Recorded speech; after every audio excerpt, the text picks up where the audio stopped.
Halo sob, selamat datang kembali di channel Tetu Alur Cerita. Masih bersama saya Punco akan menjelaskan alur cerita film yang berjudul Sword of Destiny.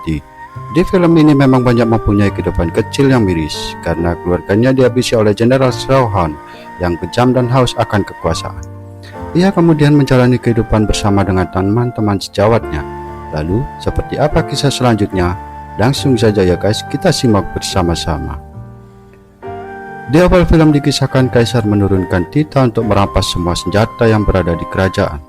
Sang empu sakti bernama Mengxi diperintahkan untuk menempas sebuah pedang dari bahan terbaik yang diberi nama Hang Huang atau pedang cahaya. Setelah pedang tersebut selesai, Mengxi menyadari seorang jenderal bernama Sauhan hendak mencuri pedang tersebut.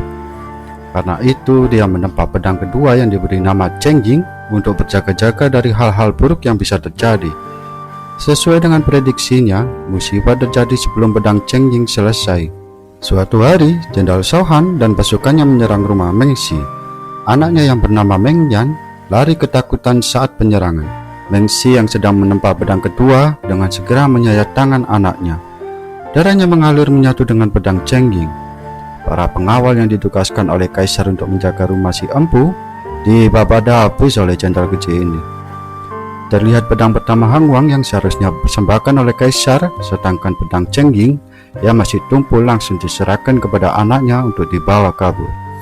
Mengxi sadar hidupnya akan berakhir dan si anak ini harus membalaskan dendam kematian sang ayah.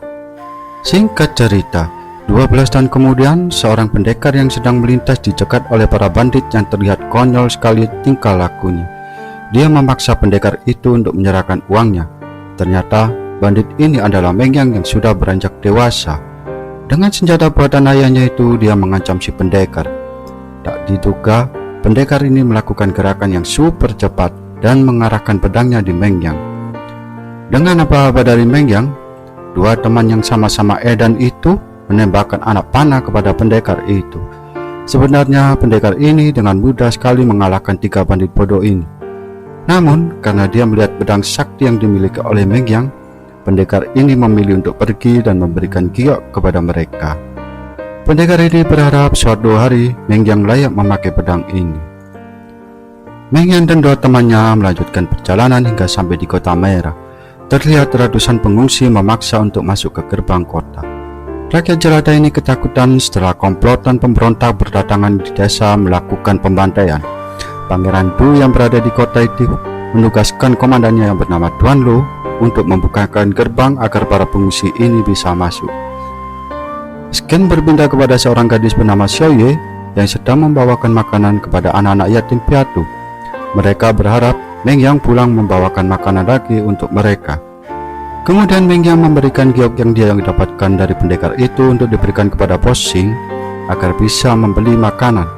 Rupanya Meng Yang terpaksa menjadi bandit ini demi anak-anak ini. Setelah Bos Xing melihat giok itu dengan harapan mereka bisa mendapatkan makanan, ternyata Xing menolak memberikan makanannya karena menurutnya giok itu tidak berharga. Meng Yang mendatangi seorang empu di desa itu untuk mengasah pedang Cheng Ying miliknya. Sang empu menolak karena pedang miliknya itu terbuat dari besi khusus yang berasal dari 5 gunung dan logam campuran dari 6 elemen. Tidak ada empu ataupun di dunia yang bisa mengasahnya selain ayahnya sendiri. Karena Xiao Ye gagal mendapatkan makanan, akhirnya mereka pun kelaparan. Alhasil Meng Yang ini terpaksa menjual pedang satu-satunya peninggalan ayahnya itu. Tiba-tiba Xiao Ye datang mencegah Meng Yang untuk menjual pedangnya. Bos Xing dan teman-temannya mempunyai pekerjaan untuk mereka semua agar mengawal seorang tuan muda kembali ke ibu kota. Mereka langsung terkejut saat si bos memberikan puluhan koin emas untuk bayarannya. Dengan emas-emas itu mereka bisa makan sepuasnya dan membeli pakaian baru. Karena jiwa sosialnya yang tinggi, Meng Yang berkata ke temannya agar memberikan kepada warga yang menderita dan kelaparan. Meng Yang dan teman-temannya bertemu dengan tuan muda. Mereka belum mengetahui orang yang mereka kawal.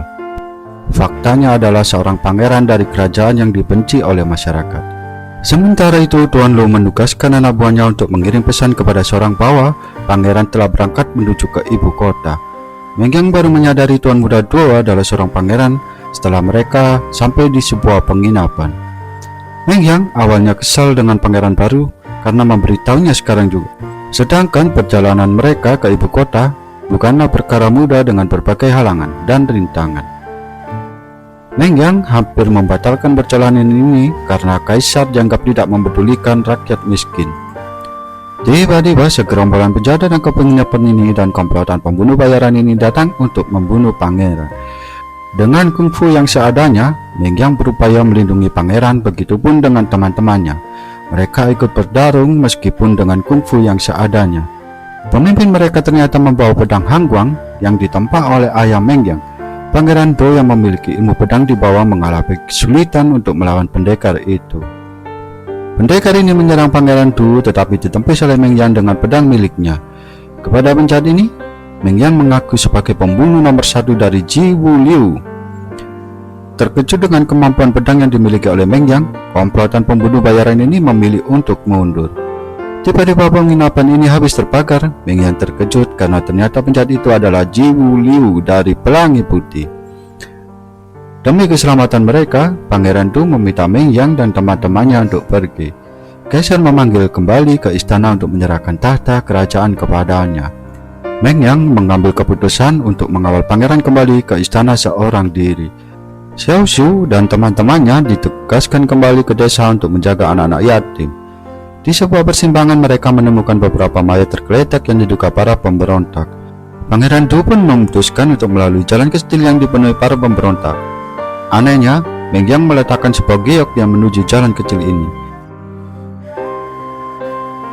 Baru saja sampai di sebuah kedai, tiba-tiba komplotan pemberontak kembali datang dan si pemilik warung menyuruh mereka untuk bersembunyi.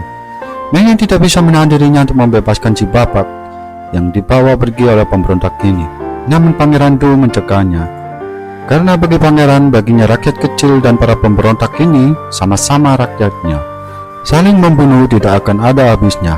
Hanya keadilan dan kemakmuran yang bisa mendamaikan mereka semua. Itulah tujuan dia kembali ke istana.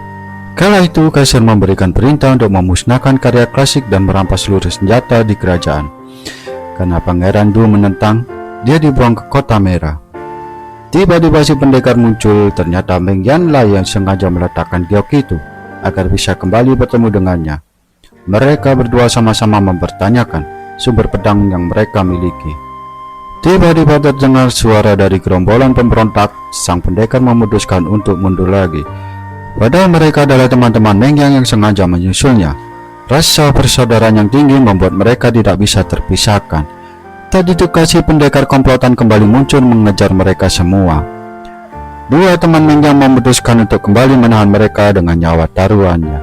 Sementara itu Pangeran Du, Meng Yang, dan Xiao Ye terperosok ke dalam jurang yang ditemukan oleh para pemberontak. Mereka semua dibawa dan ditemukan pemimpin pemberontak yang bernama Komandan Chen. Mereka mengaku sebagai bisnismen yang sedang melakukan perjalanan menuju ibu kota. Setelah dipersilakan untuk beristirahat, Pangeran Du menemui kembali Chen yang memiliki hobi tentang sastra klasik. Pangeran Du sama-sama memahami karya ini beralasan ayahnya adalah pegawai di perpustakaan kerajaan sebelum kaisar untuk membakarnya. Meng Yang sedang diliputi kemarahan atas kematian tiga sahabatnya berlatih dengan penuh emosi. Menurut pangeran, pedang tumpul bukanlah pedangnya, namun hatinya yang dibayangi oleh balas dendam. Saat pangeran ingin pergi dari gua ini, Komandan Chen dengan anak buahnya mencegat mereka. Dari giok yang ditemukan, kini dia tahu orang itu adalah seorang pangeran. Karena ketidakadilan yang dilakukan kaisar, rakyat miskin banyak yang menderita. Kini dia bermaksud untuk membakar hidup-hidup pangeran. Karena tiga sahabatnya tewas demi melindungi pangeran ini, Meng Yang meminta kepada Komandan Chen untuk melakukan pembakaran. Namun ternyata Meng Yang meyakinkan Chen dan seluruh pemberontak ini bahwa pangeran berjanji akan menciptakan perdamaian dan kesejahteraan rakyatnya. Kebaikan mereka telah dibuktikan oleh istri dan anak Chen saat berada di ibu kota merah. Sementara itu, sang pendekar mengembalikan pedang kepada Jenderal Shao Han karena gagal membawakan kepala pangeran. Setelah menempuh perjalanan panjang, mereka bertiga hampir sampai di ibu kota. Tiba-tiba mereka kembali disergap oleh jenderal beringas ini. Meng Yang pun langsung menyerang karena dia ingat betul orang ini adalah orang yang membunuh ayahnya yang tercinta. Itu kayanan pedangnya yang membuat pedang Chen Yun terpotong menjadi dua bagian. Bahkan Xiao Ye terkena sabetan pedangnya sebelum mereka kabur. Karena rasa sedih dan putus asa yang begitu mendalam, Meng Yang melempar pedang ke jurang. Sementara itu, Pangeran Tu yang diseret ke istana menemukan ayahnya dalam kondisi yang tidak berdaya. Jenderal Shao Kahn dengan keji membunuh kaisar dan menuduh pangeran ini yang telah melakukannya. Dalil ini dibuat agar bisa mengambil alih kerajaan di bawah kekuasaannya. Sementara itu, Meng Yang menemukan mayat yang bergelimpangan akibat perbuatan Jenderal Shao Han. Dia bertemu kembali dengan pendekar yang awalnya memburunya. Pendekar ini malah membantunya mengartikan tujuan sesungguhnya dari pedang Cheng Ying yang ditempa ayahnya. Yang kuat adalah putih, yang tangguh adalah kuning. Campuran keduanya akan menjadi kuat dan tangguh, dan itulah pedang yang terbaik. Meng Yang bergegas mencari pedangnya kembali. Setelah berhasil menemukannya, Meng Yang kembali ke rumah lamanya. Kisah kelam itu tidak bisa luput dari ingatannya. Sumber kekuatan Cheng Ying berasal dari dirinya. Kisah kelam itu tidak bisa luput dari ingatannya. Sumber kekuatan Cheng Ying berasal dari dirinya sendiri. Karena pedang itu ditempa dari darahnya sendiri, dia tidak akan benar-benar mengerti setelah tekadnya menyatu dengan roh dalam pedangnya. Kembali ke istana, Pangeran Tu akan dieksekusi mati. Karena dituduh dalam membunuh kaisar, tidak ada satupun yang berani menantang keputusan jenderal beringas ini. Tiba-tiba Meng Yang datang dengan seluruh rakyat yang tertindas. Dengan potongan pedang itu, Meng Yang menghabisi seluruh pengawal. Meng Yang sempat tidak berdaya hingga dadanya bercucuran akibat luka yang dia terima. Tak diduga karena tekad dalam hatinya untuk menegakkan keadilan, pedangnya kembali utuh. Meng Yang bangkit kembali menjadi sosok yang sangat tangguh sekali. Pertarungan sengit terjadi antara Meng Yang dan Jenderal beringas. Akhirnya Meng Yang berhasil mengunus perut si jenderal hingga muncrat. Pangeran berhasil dibebaskan dan memimpin kerajaan ini untuk menciptakan kesejahteraan rakyatnya. Dan setelah itu film pun berakhir. Oke sob, demikian alur cerita Sword of Destiny ini. Jangan lupa subnya ya sob. Mohon maaf bila ada kata-kata yang kurang berkenan di hati. Mohon dimaafkan ya sob. Salam dari The Movie.